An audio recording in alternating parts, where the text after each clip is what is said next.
오늘 하나님께서 우리에게 주신 말씀은 누가복음 18장 1절에서 8절 말씀입니다.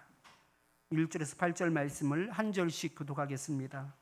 예수께서 그들에게 항상 기도하고 낙심하지 말아야 할 것을 비유로 말씀하여 이르시되 어떤 도시에 하나님을 두려워하지 않고 사람을 무시하는 한 재판장이 있는데 그 도시에 한 과부가 있어 자주 그에게 가서 내 원수에 대한 나의 원한을 풀어주소서 하되 그가 얼마 동안 듣지 아니하다가 후에 속으로 생각하되 내가 하나님을 두려워하지 않고 사람을 무시하노. 이 과부가 나를 번거롭게 하니 내가 그 원한을 풀어주리라. 그렇지 않으면 늘 와서 나를 괴롭게 하리라 하였느니라. 주께서 또 이르시되 불의한 재판장이 말한 것을 들으라. 하물며 하나님께서 그 밤낮 부르짖는 택하신 자들의 원한을 풀어주지 아니하시겠느냐? 그들에게 오래 참으시겠느냐? 내가 너희에게 이르노니 속히 그 원한을 풀어주시리라. 그러나 인자가 올 때 세상에서 믿음을 보겠느냐 하시니라. 아멘. 우리 서로 바라보면서 함께 인사하겠습니다. 참 잘 오셨습니다.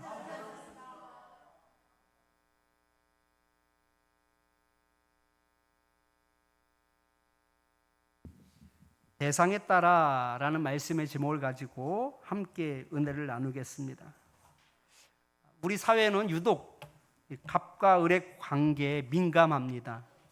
학교, 직장, 심지어 서비스를 주고받는 관계까지 끊임없이 상하 관계를 형성하고 이에 따른 차별적인 행동을 서슴지 않습니다. 갑의 위치에 있을 때는 권위를 앞세워서 강압적인 태도를 보이는 반면에 또 을의 위치에 있을 때는 눈치를 보며 굽신거리는 모습은 우리 사회의 오랜 병폐처럼 자리 잡았습니다. 대상에 따라 처신하는 것은 단순히 갑과 을의 관계에만 국한되지 않습니다. 예를 들어 식당에서 다른 사람의 아이가 시끄럽게 굴면 부모를 비난하면서도 정작 자신의 아이가 같은 행동을 할 때는 너그럽게 넘기는 이중적인 모습을 흔히 볼 수 있습니다. 상대가 누구냐에 따라서 해석도 반응도 다 달라지는 겁니다. 사실 누구를 대하든 한결같아야 하지만 상대가 누구냐에 따라서 행동도 태도도 달라지는 것이 현실입니다. 그런데 아이러니하게도 이 대상에 따라 달리 생각하고 대우하는 것이 바로 하나님 나라에도 그대로 적용이 됩니다. 이렇게 말씀을 드리면 여러분 충격을 받으실 분도 있지 않을까 싶습니다.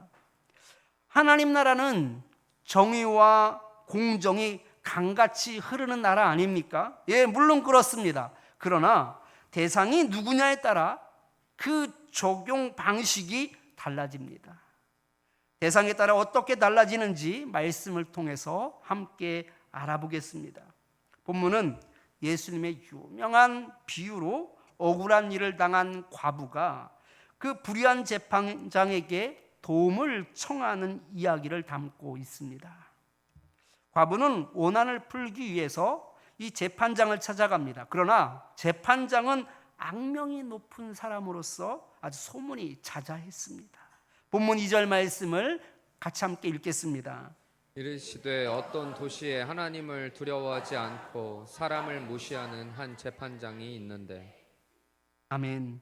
그는 직무를 게을리하고 무능하며 정의롭지 못한 재판장이었습니다. 이 정도면 억울해도 일찌감치 포기하는 것이 정신 건강에도 좋을 것 같습니다. 그런데 과부는 재판장이 어떤 부류의 사람인지를 잘 알고 있으면서도 포기하지 않고 계속적으로 재판장을 찾아간 겁니다.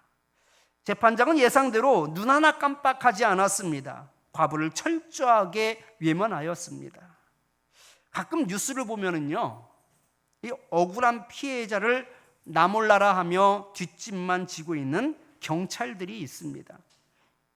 일선에서 열심히 일하는 분도 많이 있지만 이 게으르고 무능하며 정의롭지 못한 그런 경찰들도 있습니다.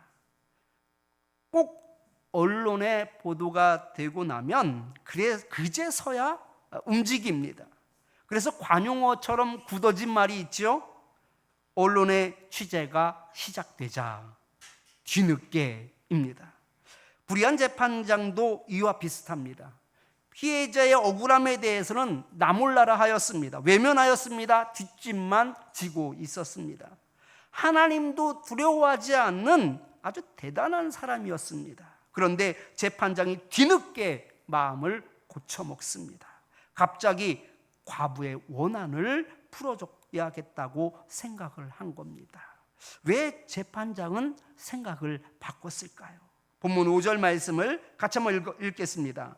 이 과부가 나를 번거롭게 하니 내가 그 원한을 풀어주리라. 그렇지 않으면 늘 와서 나를 괴롭게 하리라 하였느니라. 아멘. 취재가 시작되었기 때문입니까? 이보다 더 이기적입니다. 원한을 풀어주기 전에는 과부가 절대로 포기하지 않겠구나라는 판단이 섰기 때문입니다. 매일 나를 찾아와서 귀찮게 하겠구나라는 생각이 들었기 때문에 과부의 원한을 풀어줘야지 되겠다라고 생각을 한 것이지요. 본문 2절을 보면 재판장의 인격을 아주 자세하게 설명하고 있습니다. 하나님을 두려워하지 않았고 또 사람을 무시하는 재판장이었습니다. 이렇게 게으르고 못된 재판장도 상대가 누구냐에 따라 일하기도 하는 것이지요.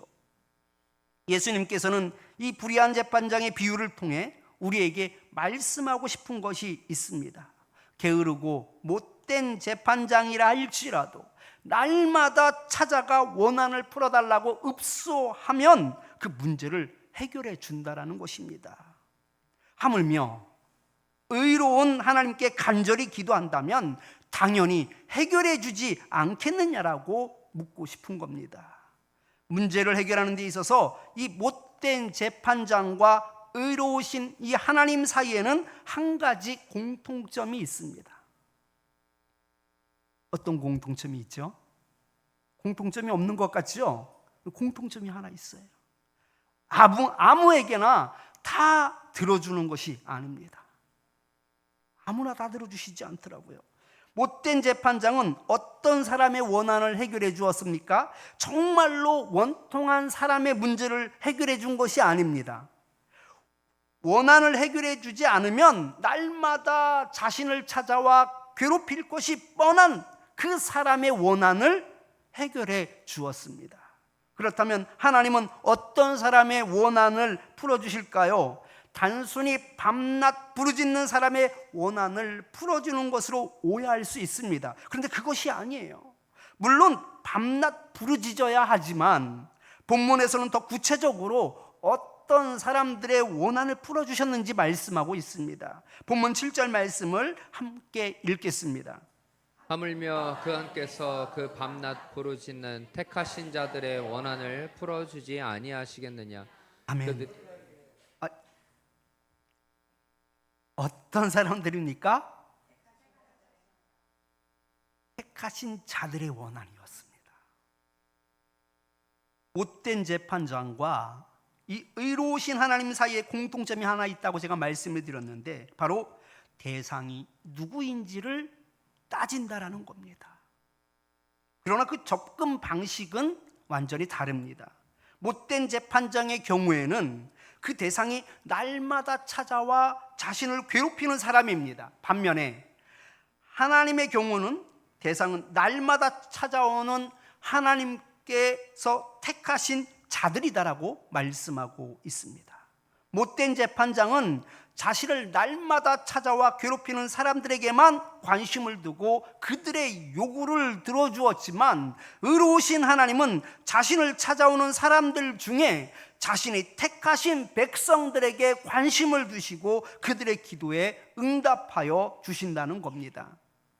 못된 재판장은 자신만을 사랑하기 때문에 그들의 문제를 해결해 주었다면 하나님은 자신이 택한 백성을 사랑하셨기 때문에 우리의 문제를 해결해 주시는 겁니다. 그렇다면 하나님께서 선택한 백성은 하나님과 어떤 관계일까요? 마태복음 7장 11절 말씀을 같이 한번 읽어보겠습니다. 너희가 악한 자라도 좋은 것으로 자식에게 줄 알거든 하물며 하늘에 계신 너희 아버지께서 구하는 자에게 좋은 것으로 주시지 않겠느냐. 아멘. 하나님께서 택하신 자들은 바로 자녀였습니다. 하늘에 계신 우리 아버지입니다. 하나님께서 우리의 아버지가 되시기 때문에 우리의 기도에 관심을 가지고 들으십니다. 그리고 우리에게 가장 좋은 것으로 응답하여 주십니다. 못된 재판장은 과부한테는 관심이 하나 없습니다. 철저하게 자신 때문에 들어주는 것이었습니다. 옛다 떡이나 먹고 떨어져라 라는 식이기 때문에 가부의 원한이 100% 마음에 들게 해결될 일도 없습니다. 어느 정도 해결하는 신용만 할 뿐이신 것이죠. 그러나 하나님의 자녀의 기도를 하나님은 대충 듣지 않습니다. 자녀가 괴로워하는 것에 대해 공감하십니다. 같이 아파해 주십니다. 고민하셔서 가장 좋은 것으로 그 자녀에게 응답하여 주십니다. 그런데 우리는 어떻습니까? 하늘에 계신 우리 아버지라며 때마다 주기도문을 외우고 기도를 하지만 정작 하나님을 아버지로 생각하지 않습니다. 여러분, 어렸을 때를 생각해 보십시오. 부모님한테 미주알 고주알 다 얘기하지 않습니까? 속상한 것도 얘기하고 내가 삐진 것도 얘기를 하고 필요한 것도 얘기를 합니다. 부모님한테 얘기하는 것은 아주 당연하죠. 부모와 대화가 단절되었다면 그 가정은 문제가 큰 것입니다. 한 번은 주방에서 저희 어머니와 식사를 하고 있는데 거실에 둔 그 전화기에 벨이 울렸습니다. 저희 어머니가 전화기도 보지 않고 엷은 미소를 지으면서 아무개 전화라고 말씀을 하는 겁니다. 신기가 있어서 그런 것일까요? 이유를 말씀하시더라고요. 꼭 퇴근 시간이 되면 전화를 한다는 겁니다.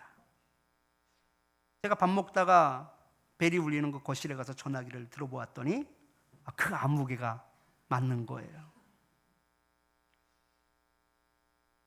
그 전화를 받으면서 참 귀한 효자다라는 생각을 했습니다.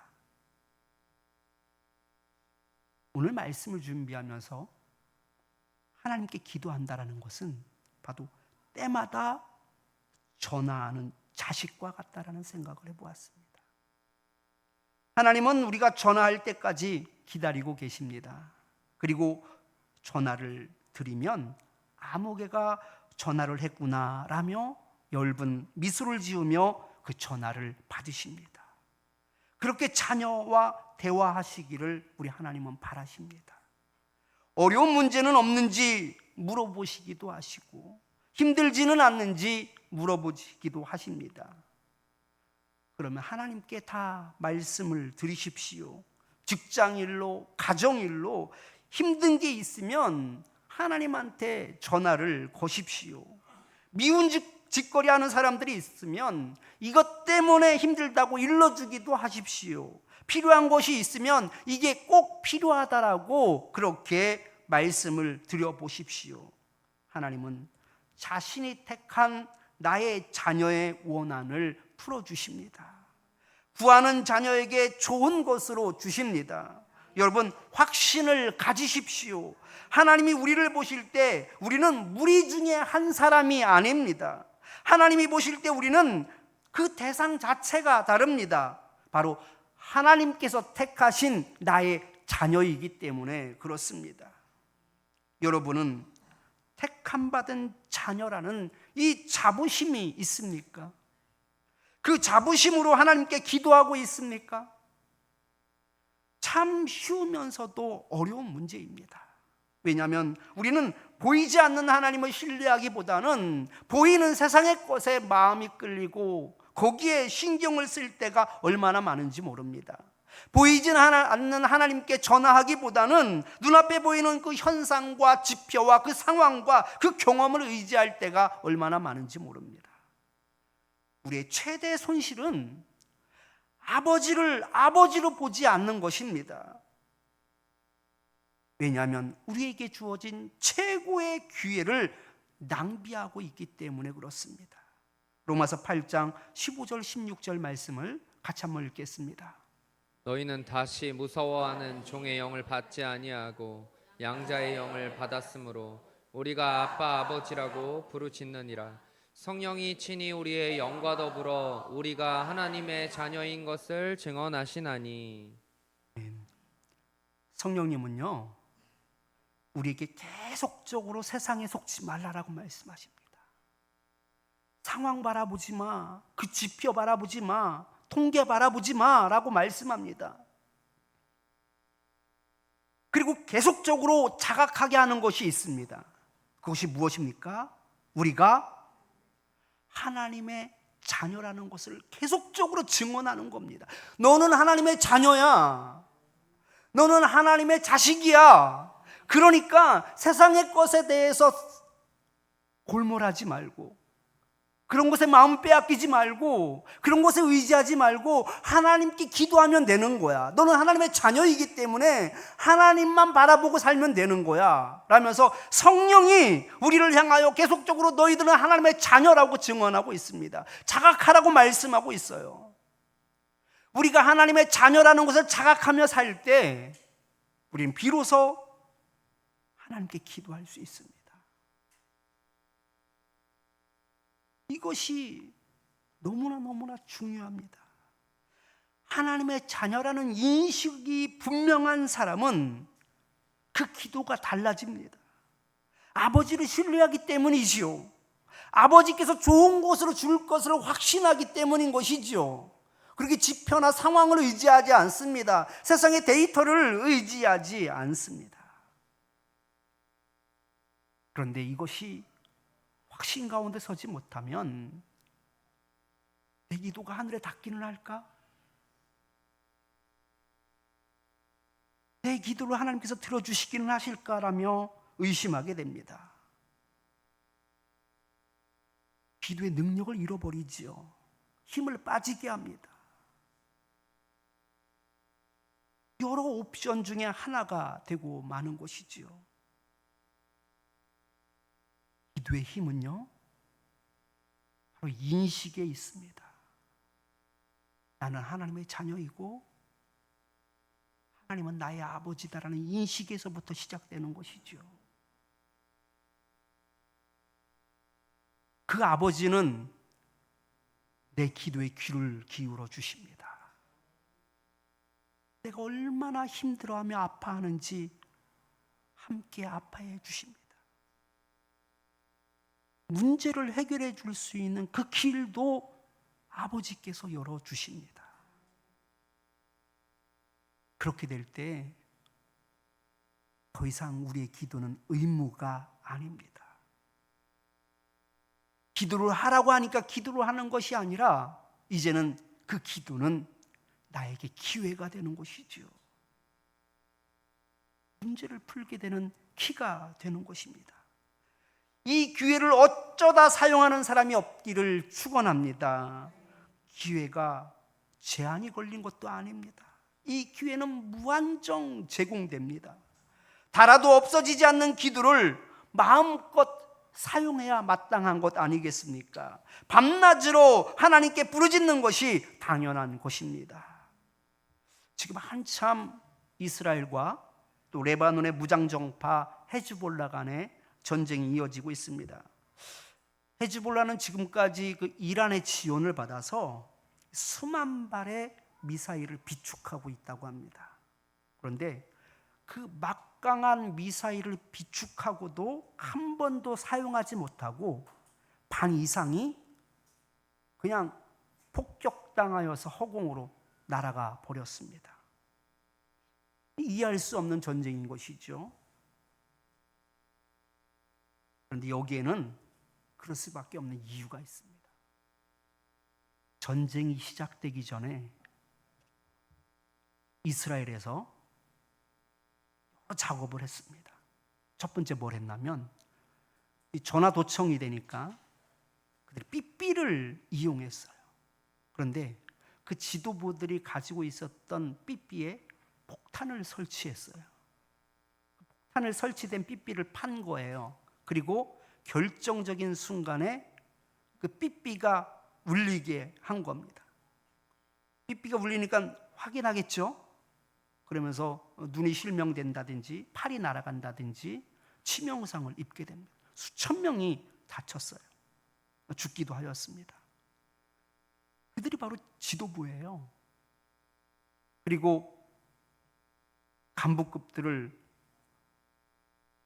한 명 한 명 찾아내어서 다 요격했습니다. 헤즈볼라 수장도 죽었습니다. 지도부가 완전히 해체된 상황이 된 거예요. 이런 우왕좌왕하는 가운데 이스라엘이 계속적으로 미사일을 퍼부어서 한 번도 사용하지 못하고 그 수만 발의 미사일 중에 반 이상이 그냥 터지고 말았던 것입니다. 미사일이 중요한 것이 아니에요. 그 어려운 상황 가운데 전략적으로 대응하고 또 문제를 파악할 지도부의 컨트롤이 있어야 하는 것이거든요. 신앙도 마찬가지입니다. 여러분들에게 아직도 사용할 무기가 많이 남아 있습니까? 아직도 버텨볼만 합니까? 기회를 놓치는 자는 무기와 함께 망하는 겁니다. 무기를 내려놓고 내 삶의 문제를 제대로 파악하고 그 솔루션을 알고 있는 하나님께 부르짖어야 합니다. 무기가 아니라 바로 하나님을 붙잡으십시오. 가장 강력한 기회를 놓치지 마십시오. 예수님도 이 좋은 기회를 놓치지 않았습니다. 예수님은 복음 사역을 시작하기에 앞서서 먼저 40일 동안 금식하며 기도하셨습니다. 어떤 수동승과 같은 수련이나 고행이 아닙니다. 기도라는 가장 좋은 기회를 예수님께서는 잡으시고 사역을 시작하셨던 것이죠. 12 제자를 선택하실 때도 그냥 뽑으신 것이 아닙니다. 하나님께 찬스를 쓰셨습니다. 누가복음 6장 12절 13절 말씀을 같이 한번 읽어보겠습니다. 이때 예수께서 기도하시러 산으로 가사 밤이 새도록 하나님께 기도하시고 밝음에 그 제자들을 부르사 그 중에서 12를 택하여 사도라 칭하셨으니. 제자를 뽑을 때도 그냥 눈에 보이는 대로 감각적으로 뽑으신 것이 아니라 하나님께 전화 찬스를 쓰시더라고요. 왜냐하면 기회를 왜 버리겠습니까? 폰 프렌드라는 말이 있습니다. 영국의 퀴즈쇼 프로그램에서 유래된 단어인데요. 직역을 하면 친구에게 전화하기 정도가 될 것 같습니다. 퀴즈쇼 참가자들이 어려운 질문에 직면하였을 때 친구나 가족에게 전화를 걸어서 도움을 요청할 수 있는 기회를 주었습니다. 이것을 바로 폰 프렌드라고 합니다. 우리도 마찬가지입니다. 어려운 상황에 직면했을 때, 예를 들면 사람을 만날 때, 또 무엇을 선택하려고 할 때, 무엇을 결정하려고 할 때, 여러분도 코너 프렌드가 아니라 코너 가시 되기를 축원합니다.